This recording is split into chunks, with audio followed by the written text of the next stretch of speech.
I am Tyler. I am the CTO at Bustle Digital Group. So Bustle Digital Group, we are a media company based here in New York City. Another way of putting that is we are in the online magazine business. So we have about 270 employees here. That looks like 100 editors, 100 ops and other parts of the organization, and then maybe something like only under 20 engineers and IT people on staff. So what we build is a media platform, which really doesn't mean anything, but what that looks like as far as products and engineering challenges go. If you're a user of our sites, you probably see one of these four things. So we have Bustle, Romper, Elite Daily, and the Zoe Report. I don't know if anyone here remembers Gawker, but we recently just acquired what was left of it and are also relaunching Gawker soon. And we cover tons of news, entertainment, lifestyle, fashion, culture. We do hundreds of stories a day. On the other end of things, where our editors and writers spend most of their time is working in this. This is Typeset. It is our homegrown CMS. It's a big React application using the Material UI library and all of those conventions. And this is where we spend most of our time, not just building blogging software, but we really spend time on optimizing the workflows of our editorial team. In order for us to scale this giant editorial staff, it was making sure we execute really well here. So we understand how editors and writers are communicating with each other and what those workflows are. On the fun technical side, we have coming up on 80 million monthly active users across all of our brands. And that looks like 500 requests per second. With massive spikes, if something pops on somewhere or we get a sudden influx of traffic to a given story, it all comes here. And in spite of us just being a media company and having posts that people are going to, we do some fun stuff where these queries and requests coming in are mostly GraphQL and server-side React requests. So earlier this year, I had tweeted this. I think that's probably why I'm here now. But we had fully gone in on serverless. All of our tech, as of the day that I made this post, was like every request you could make that was public-facing was being run through serverless and GraphQL queries, actually. And that was the day that it became the one way we had done everything. So really, this is a bit of a story of our adoption, what it looks like when you're already at scale, to bring serverless in and switch over whole hog. And the first, point I like to make about that is we never placed this huge bet on going serverless. We didn't just find out about serverless and discover it and say we're going to build everything that way. It was just something that happened incrementally, piece by piece. And a good analogy for what we did was this Martin Fowler quote. I don't know if anyone remembers Martin Fowler, but he was an old popular engineer who I used to love reading his blogs when I was learning to code. And when referring to strangler vines, they wrap around some host plant, slowly replicate its structure, and eventually replace it entirely. This is a good analogy for how we adopted serverless and just about any other modern bleeding edge tech that we have in our production stack now. And it helps you avoid things like second system effect, which is an old theory from the Mythical Man Month book, where you have version 1 of some architecture, and you're like, I'm going to make version 2, and you're like, every single feature you need now, you're going to re-architect it perfectly, and what you did was just have too broad of a scope to ever finish the project. And V1 never gets updated, and V2 never gets finished. It's basically worst case scenario. So what I was trying to do, and why serverless really took on for us, was because I was trying to solve the problem of complexity. Our applications at this time were 2-3 years old. This is back in 2014. So we have a couple of big code bases that at that time maybe a half dozen engineers were working in on a daily basis. So we had a monolithic Rails API. We had microservices we had experimented with. We had a couple front-end apps floating around. And it is pretty daunting to want to build new things without either adding or doubling down on your technical debt, or not having to pay it forward for something small that you want to do an experiment with. To drive the complexity of that home even further, well, here's a look at 2015, our analytics month over month. So 40% growth over the year, but simultaneously our revenue was growing too. So in 2014, we had just kind of figured out how to serve ads and generate revenue. By 2015, we had tens of millions of dollars of revenue coming in. So we're not able to pivot or try something new or be disruptive in any way. And we also couldn't let our product get behind or get stagnant. So what I started looking at and what felt painful and really the result of all this was the Devops cycle, right? So how we were actually making software end to end. Well, what did that look like in 2014? You needed to know a lot about all of these things to make a meaningful contribution to our stack. So none of this probably looks unfamiliar to anyone who's seen things in production, but our continuous integration, continuous build system was an outlier to the way we did everything else. Chef and automating any infrastructure automation tool out there is like really difficult. Every line of code to understand like automating and configuring things like auto-scaling groups, spinning up servers, rolling deploys for your processes on applications. That stuff's terrible, and I think I've been to a lot of these serverless meetups and conferences, and everyone's, I think, almost forgets about how much work there was to like really deploy something and have it working reliably in production. So I just started seeing like how can we chip away at making these things simpler. And that's kind of like an overview of not just our stack, but I think the general state of building a production application 4 years ago. So where did serverless get involved for us? Excuse me. We had this stack, and this is one of our, I guess you could call this one of our microservices. So we were generating tens of millions, at one point over 100 million user events a day that we were sending up to this real-time event processing pipeline. So, I mean, it's the obvious stuff like impressions and clicks, but it was also experimenting with like how far are people actually scrolling? Like what interactions can we actually track to just figure out how to make not just the product better, but inform our decisions about the content we're making. And you can do A/B testing with this. You can use that data to drive algorithms to have more engaging content for a user. We're doing all of those things, but it was really hard to iterate on this because, well, not only is there a Node.js app, which we are familiar with, but there's also this Java app at the end. Well, the reason we wound up with that is we were using Kinesis, and at the time, the best way to process a Kinesis stream was using this Java template that AWS supplied. So we didn't want to take on handling retries, failures, and all the complexities of like good, reliable stream processing.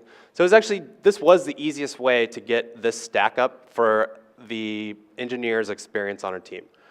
And what's missing from this graph is all the automation code, infrastructure code, to make it possible to deploy this. So that was actually maybe the most complex part of it. So this was not that difficult, but it was hard to improve upon. So 2014, at the reInvent conference, a couple of us were actually there, probably working on that real-time stack in the audience while we were watching this, and they released Lambda. And the tagline at that time was code in response to events. The term serverless didn't exist yet.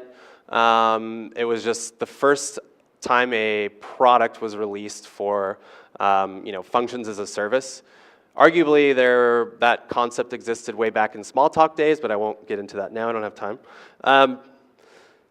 So sure enough, we took a look at part of our stack. We wanted to process that Kinesis stream and that complex Java app, and all the infrastructure code, our automation code, got replaced by a single Lambda function. So it was like this single use case turned on a bunch of light bulbs on all the engineers' head for how we may be able to use this. 6 months later, 2015, they announced API Gateway, and now you can write functions to respond to HTTP requests. I actually don't think that Amazon, when launching this, had intended or maybe even thought through that anyone would use this for user-facing requests or being accessed from the browser. I know that because they told us. But it simplified the stack further. We adopted it. We figured all this stuff out. And now we have this stack that's one language, one repository, no infrastructure code besides some scripts to figure out how to deploy Lambdas. I'll get into that later. And this is nice. We can work with this. And then we're able to iterate on it further. We iterated on so much that this doesn't even exist anymore. But we had now successfully used serverless in production. This is just in 2015. Simultaneously, though, we were working on another project, which was to launch our second media site. Now we have several, but this is the first time we had to go from one site to like add all the features in our CMS to be able to publish across multiple sites, control access policies for this writer can only access this site, yada, yada, yada. So we're taking all of that on, but at the same time, if we're to launch this on our Rails application, all the old ways of doing things, we're just going to further, indent ourselves to the complexities that we had. So we started experimenting, and with maybe even less work than if we had launched it on our existing stack, we wound up with something that looked like this. So really simple. We built out a couple of custom APIs that were serverless really, really quickly just for that one site. But it talked to all the same data stores. All the stuff in the back end behind that was exactly the same. But then we got one other really nice win that we wanted since day one, which was server-side rendering our application. So we had tried at the time launching server-side rendering in a few different ways and using Node, but there was a lot of complexities in managing that. And then finally, we just had this one reliable way to not only render it, but we could talk to it from our other services, and we can do all sorts of neat things with having a Lambda that's our React application. So it felt like we had a new way to solve the complexity. We'd organize things a little bit. We have our real-time analytics stack drastically simplified, able to iterate on it and improve it. We built a web stack and launched a new website on serverless. And as a bonus, it became cheaper per request. But the worst way to do things is have even more way of doing things, right? So if we were going to follow this serverless path, we needed to get our big projects, which is our CMS typeset, and Bustle, which is our main domain. It talks to all of our APIs. It has all of our users. Can we really bring this forward? And we have to do it without affecting things like SEO. Our response times need to stay consistent. We need to figure out how to cache something totally different in our CDN. So I'll just walk through quickly, because it's a shorter talk, a couple of the things that we discovered and maybe some tips or takeaways that are helpful. First of all, deployment was really painful at first. Like I said, I don't think anyone had intended for things like API Gateway and Lambda to be used for media websites. I think that was a bit surprising, but it worked for us because it reduced our operations. But there's a lot of churn here. If you're familiar, you've been using it for a while. Lambda, configuring environment variables, how you actually make something production grade. There were a lot of unknowns. We dealt with all the churn. We had a semi-popular, maybe it's the second most popular open source serverless framework. But really what it was just filling gaps while the cloud providers caught up with how to get this in production. So we kept removing features as new features were added to Lambda. It was just overlapping those. Now we don't really have to have any of that. If you're doing the AWS thing, you should take a look at SAM if you haven't already. We actually migrated all of our apps to it as of a month ago, finished that project. It's a bunch of great development tools, CLI tools that are really handy. You can run an API gateway locally, generate an arbitrary event, say from a Kinesis stream, and see that execute a function in a container, so you can really test and understand if things are working locally versus remotely on your production or deployed infrastructure or serverless application.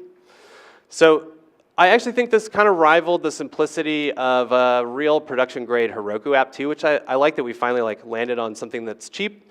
You can configure it in any way you want, and it's pretty easy for any of our engineers to reason how deployment works. As a matter of fact, our React app, all of the SAM work was done by one of the front-end engineers because he was able to figure it out pretty quickly. So I think even a few people in the audience asked questions about logging and monitoring. So here's what happened for us. Some of the challenges we faced were, first of all, when you're using Rails or any of the popular frameworks or things that are a little more older, well-vetted, you're probably not thinking much about logs because it's already spitting out time spent on requests and queries. If you have some gem or library that you bring into your framework to extend it, those generally do a good job of logging what they're doing. And there was really easy automated ways to have things like New Relic send up your logs to their service so you can parse and analyze them. So serverless and Lambda functions, or any functions for that matter, you have to do a little bit more of this yourself. So we just started reading about good conventions for logging, what we wound up with is, well, make sure you have good log statements, encourage good conventions and best practices, and also try and log any context you can.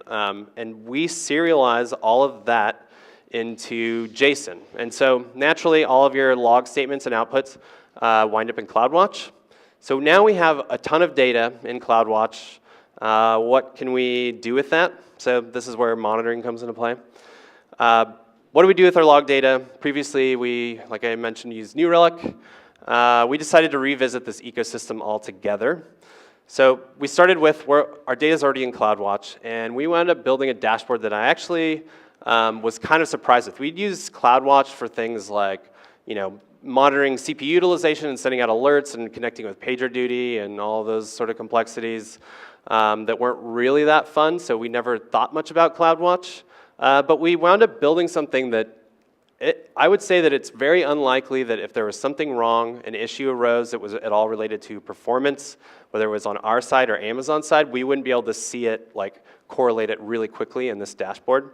So we have the obvious things like average response time for our API gateways, but because of the way we've built things in serverless, it was really easy to do something interesting, which is we can see the performance of all of our brands against each other, which is important for us and having so many sites and so much traffic. So it's fun to correlate, I actually don't know why there's spikes across all the brands, but I'll get into that later.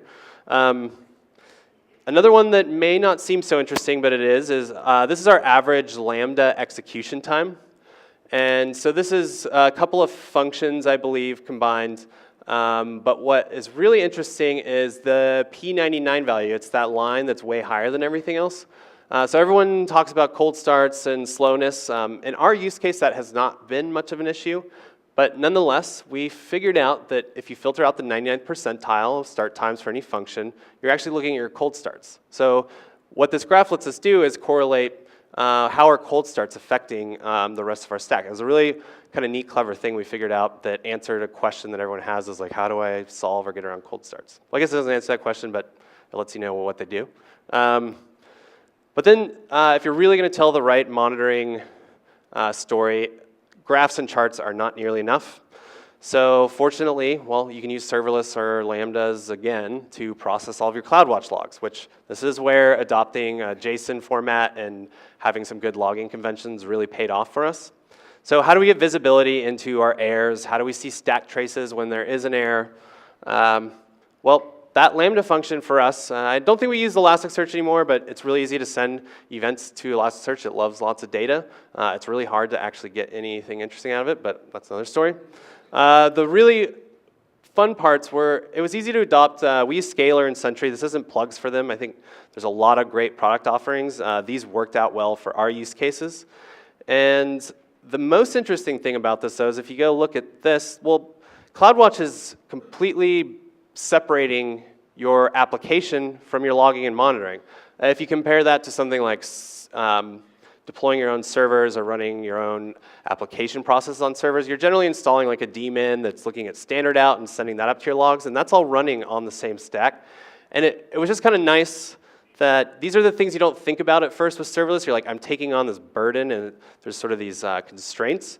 But it sort of forced us into some best practices. So our logging and monitoring has nothing to do with our application.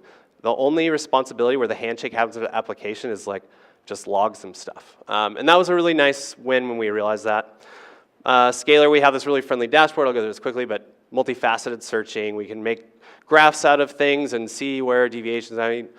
Great search. And you can share it with our engineers in Slack, which we do all the time. Sentry, we wound up being able to adopt this, and we can see all of our production errors. And it makes it really easy to reproduce errors in development that are happening in production so you can fix bugs. And this was something we weren't sure we were going to have when we adopted serverless in the first place. But figuring that out was what afforded us the ability to bring it onto the rest of our stack and move everything over. I haven't actually mentioned this or talked about this in any of the talks. I'm really excited about what I see happening in the future of serverless, at least for us. So now our production stack looks like this. We send a request, it hits our CDN. CDN checks if it has it cached at the edge. If it doesn't, That will then talk to the origin, which is API gateway. API gateway invokes a function that handles that request, which is generally just talking straight to our React app. Our React app actually invokes another API function that has our GraphQL schema running on it. And then that talks to the data stores, collects all the data it needs, renders the application, sends it back down to the user. That's generally what happens if you're going to the site. So this is interesting. It's pretty simple, but I'm really curious to see what's happening with functions running at edge locations. And so we've been keeping an eye on all of the products releasing around this. We now have a prototype of Cloudflare, which is interesting because it pushes our app to the edge. And I think this is a really interesting trend is serverless, and it's sort of like, there's a lot of ways you can think of it. I'm not gonna, it contains your application. You can push and run your application anywhere. It's a known quantity. Because it's ephemeral, it's like predictable. And now that we're pushing it out to edge, our application runs there. But something really interesting happened is this gobbles up two parts of it. It takes away the API gateway call. So in theory, this reduces costs drastically. API gateway is not cheap. It makes it so our application is only ever invoking another Lambda function when it needs to talk to where our data stores are. So the stack is getting even simpler. We're trying to roll this out into production like over probably the next couple of weeks. We'll see if we discover any caveats, but I think this is a really interesting thing to keep an eye on. That just seems like innovation happening in the serverless space. Last topic, get asked about a lot, cost of serverless. For us, the day I made that tweet, this is our daily EC2 utilization cost chart. This actually doesn't even include our leased instances, but we had a 70% drop. The rest of it is we still manage some data stores for various reasons. And if you take a look at our Lambda charts, you can't actually tell which month that happened on. It's the third bar from the end. And maybe we had an average 10 or 20% increase month over month. But because we adopted all of these, got forced in these best practices, we were able to do good caching, figure some of the scaling things out before we had gone whole hog. And that was a nice one more plug for the incremental adoption that worked for us. Finally, though, I mentioned DevOps and trying to solve that. It is a lot easier to make changes to anywhere in our stack as a result of like forcing ourselves into JavaScript top to bottom. It's not just serverless, it's a bunch of other things happening with like, conventions for front-end development, React and the imperative approach to basically managing the DOM and how that works with data from your server. GraphQL we adopted, we're really happy with. There's a whole other talk about that. And ultimately, I just think the role of a server is changing because you're offloading more into your front-end applications, into the browser. And so we're like, all these disciplines that you used to once have are sort of merging into one. It's just application, web development. And I'm really excited about that. So, yeah. I saw that you're using Cloudflare for your trying to run, I guess you're using workers to execute. Yeah, I forgot to mention, I'm using Cloudflare, or we're prototyping Cloudflare using their workers product, which is. Were you, was it a timing thing to use like Lambda at edge? There were some constraints of Lambda that made it, they've actually improved them, but memory constraints, execution time. Initially, there was no network connectivity. So we are using Cloudflare workers because it seems to solve all of those problems. It's also a really interesting environment. I believe it is, I'm going to misquote it, but it's like the service worker API. So it works well with the browser. It made it easy to get our React app up and running.